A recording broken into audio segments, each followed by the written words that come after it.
Probably can't. I probably have to. It's a beautiful day in the neighborhood. It's a beautiful day in the neighborhood. Will you be my friend, Judy? I will. I love being your friend, Dennis. It is a beautiful day because it's snowing outside. It doesn't happen often, but usually once or twice a year around the Seattle area, we get a little bit of snow. It drives people mad. But that's Not driving. another story.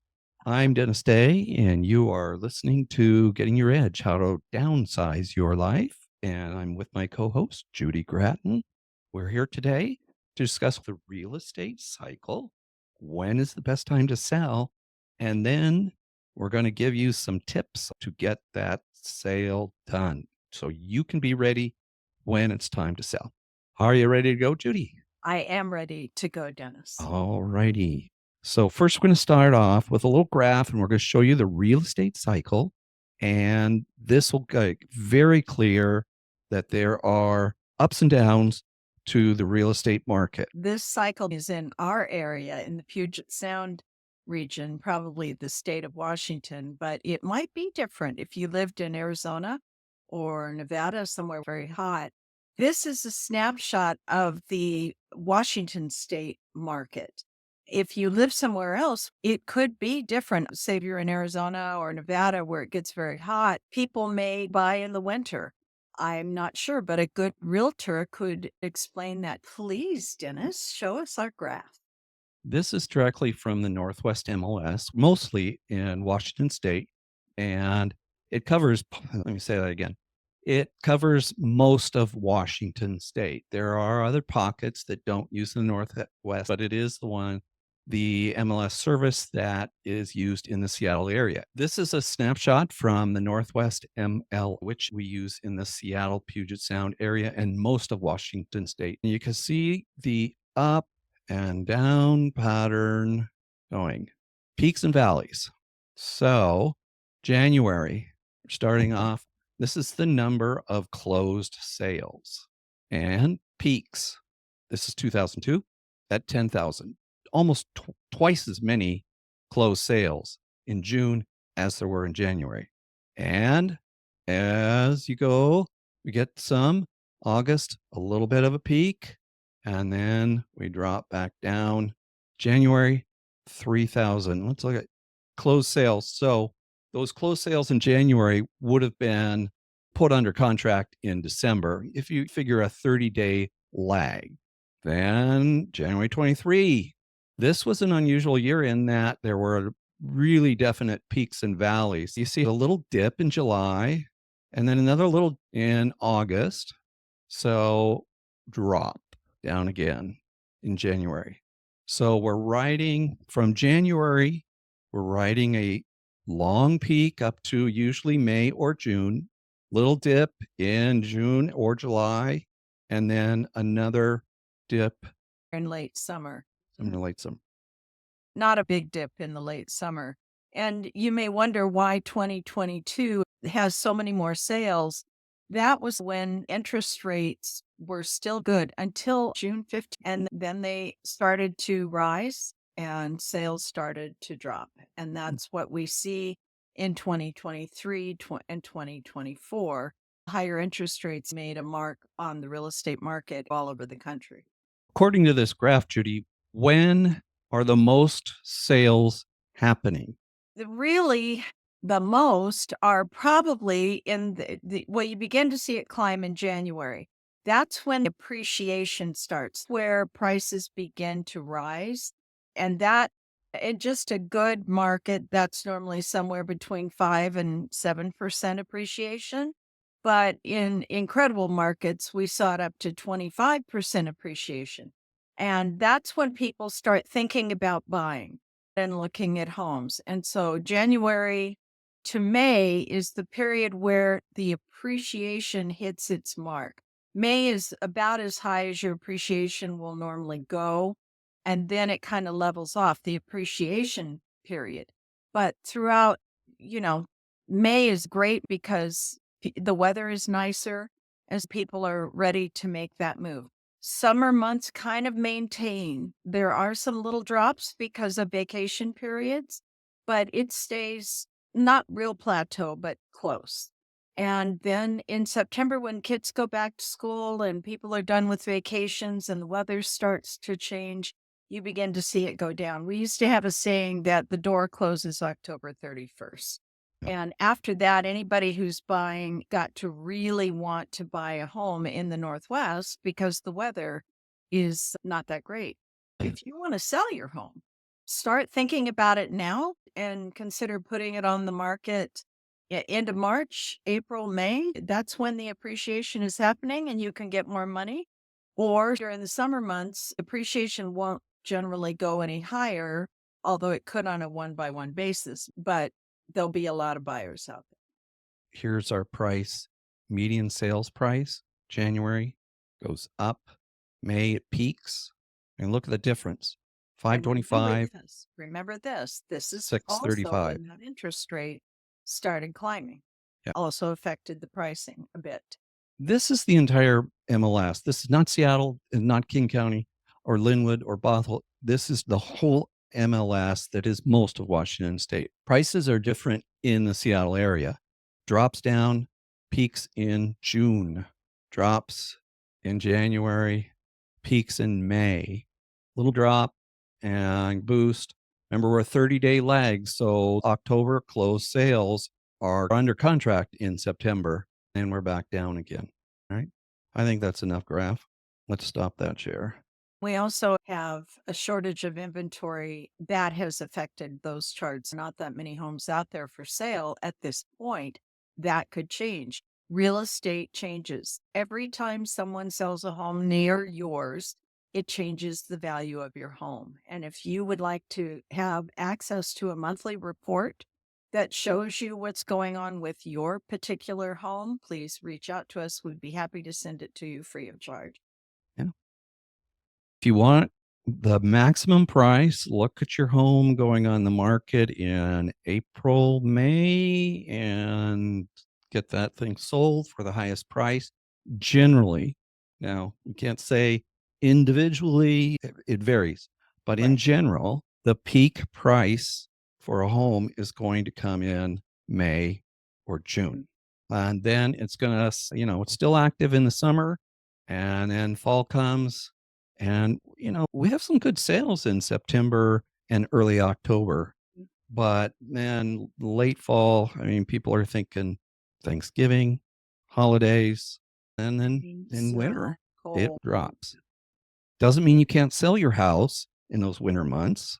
Probably won't get peak price, but the people who are looking to buy in December and January are serious buyers. You're not going to have looky loos come through. You're going to have people who really need a home and they can't wait. That's our cycle. And this is 50 years. It's been essentially the same again and again. There's always ups and downs. 2007, 8 crashed, etc. All right. So we understand the real estate cycle now, Judy. How do you get ready for selling?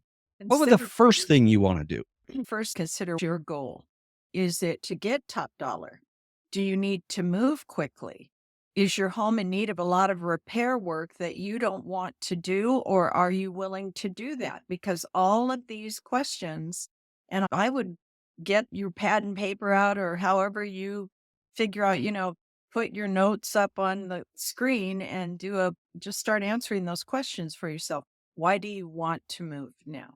Especially if you're downsizing, is it because the house has become too much to take care of? Maybe repairs are getting too expensive. Answer those questions. If you want top dollar, you need to start getting ready. Don't wait until the last minute. Don't call the realtor and think that you're going to go on the market in a week if you want top dollar, because generally first of all, if you're downsizing, you have a home full of stuff to go through and determine. If you're downsizing, if you're really going to move to a smaller home, it's probably not realistic that you're going to bring all of that stuff. So, what are you going to get rid of? It depends on how motivated you are, how capable you are of getting it done. Even if it's only a drawer, do a drawer, go through a drawer. I went through my kitchen drawers this summer and I couldn't believe some of the things that I found in it. Tip number one, declutter, Declutter. depersonalize. See, a buyer is not going to walk into your home and want to see your family's history on the wall. They want to visualize what this home will be like for them. Depersonalize it. When you walk into a home full of trophies, family pictures, and hobbies, it's uncomfortable for the buyer. As much of that as you can pack away, you're moving anyway. So maybe find someone that you feel good about giving your things to because you're not going to get hundreds of dollars for China.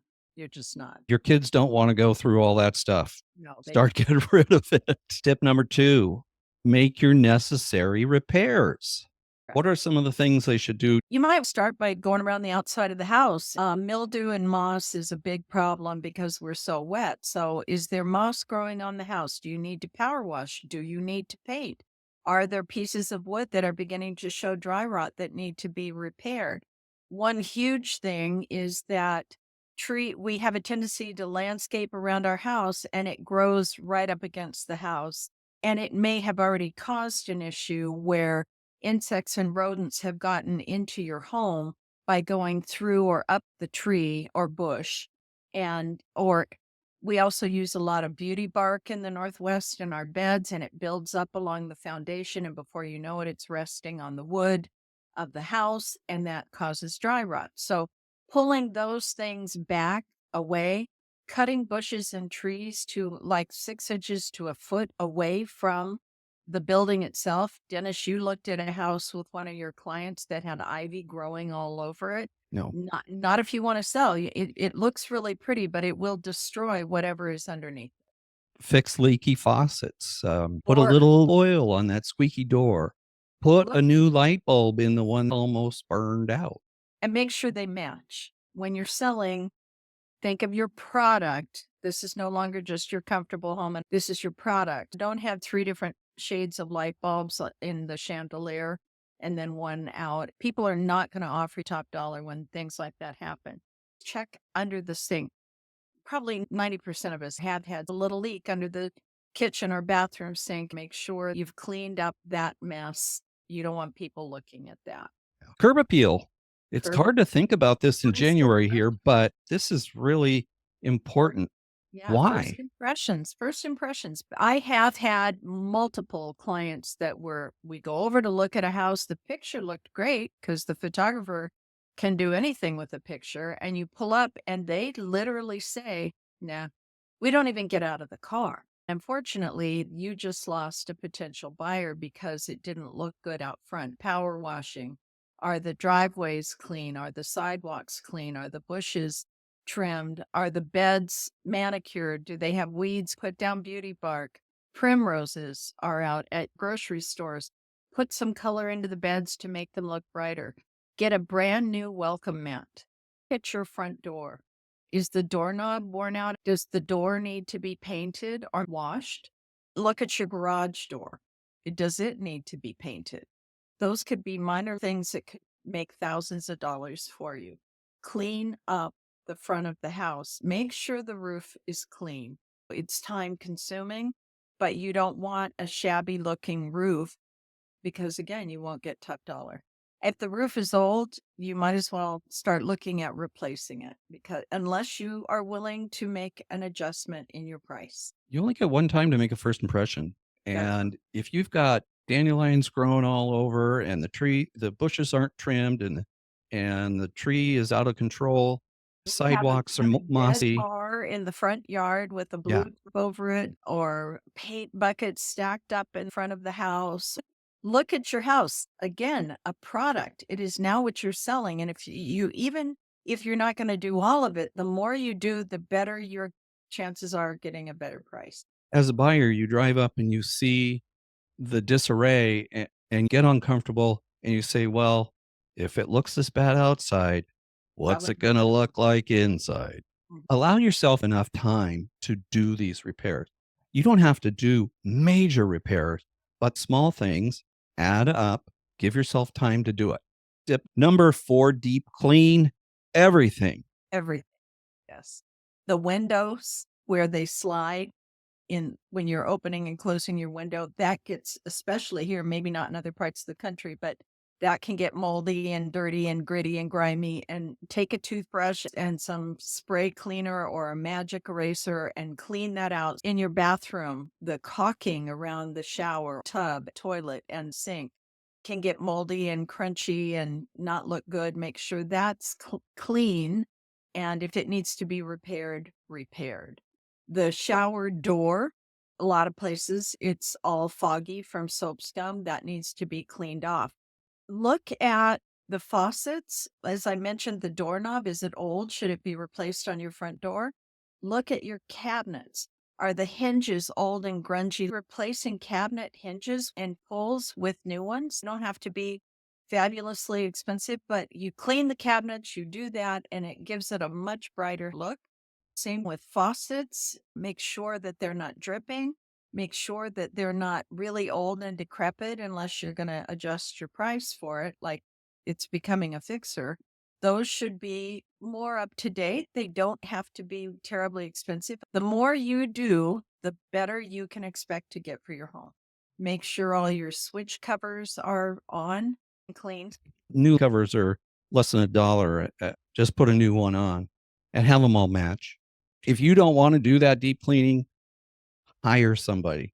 It might be the best $400, $500. If they do a deep clean, it's hard when there are people living in the home and the furniture in the home. But if they do a deep clean, we had a listing that we're having come on this week. We had it deep cleaned and it cost $360. And they cleaned the stove and the oven, refrigerator, shower doors, tracks in the windows and sliding doors. They mopped all the floors. I had a listing where the seller promised to clean the house before he left, and he left things in the washer and the dryer. Didn't clean the stove. I called the cleaner, and they did it before they moved in on my dime. A clean, sparkling home makes home buyers think it's well maintained. Another thing you need to be very, very, very careful of, and that's odors. Oh, A lot of things, animals, different types of spices. If you smoke, these things are death to the value of your home. If you can't smell it because you've lived there, have someone come in and be brutally honest with you. Does my home smell okay? If it's a pet odor in the carpets or flooring, there are some things that can be done, but a lot of times you're going to have to replace that or pull it out. And then the cooking odors, paint. If you want the house to have a little zing, paint a wall. The smell of paint makes people think, oh, they like it. Even if you only painted one wall, it's the first impression. If you've smoked or you have cooking odors, then you need to do a really good washing of the walls with TSP, follow instructions, and you may need to prime. Depends on how serious the odor is, but if there is an odor, it will knock the price down significantly. Or some people won't even make an offer. People don't like to hear that, but it is a huge factor in the sale. you have to let go of your ego because you're selling a product. Number 5, neutralize and brighten up. To get top dollar, neutralize the color schemes in your home. There was a condo that I held open once for someone else, and the woman loved turquoise. The carpet toilets were turquoise, the bathtub was turquoise, the sink was turquoise, the appliances were turquoise, the phone on the wall was turquoise. As beautiful as the floor plan was, and it had a view of the lake, it took forever to get that thing sold because, yes, there are people who like turquoise, but there are people who don't like turquoise and are not willing to do the work. And that one would have been really expensive to fix because you would be pulling out toilets, bathtubs, and sinks. Those things, again, are going to restrict what people are willing to offer because they know they have to paint over it. Paint over colors that are not neutral with a beige, light beige, or pale gray. Go to a paint store and talk to them about what the current neutral colors are. I do not recommend white. It's too stark and it gives off a very cold feel. Same thing is true. I don't know if it's still trending, but it was very trendy for a while. Black walls. Some Yes, people absolutely love them. I yes, don't. Bright or very dark colors can make rooms look smaller.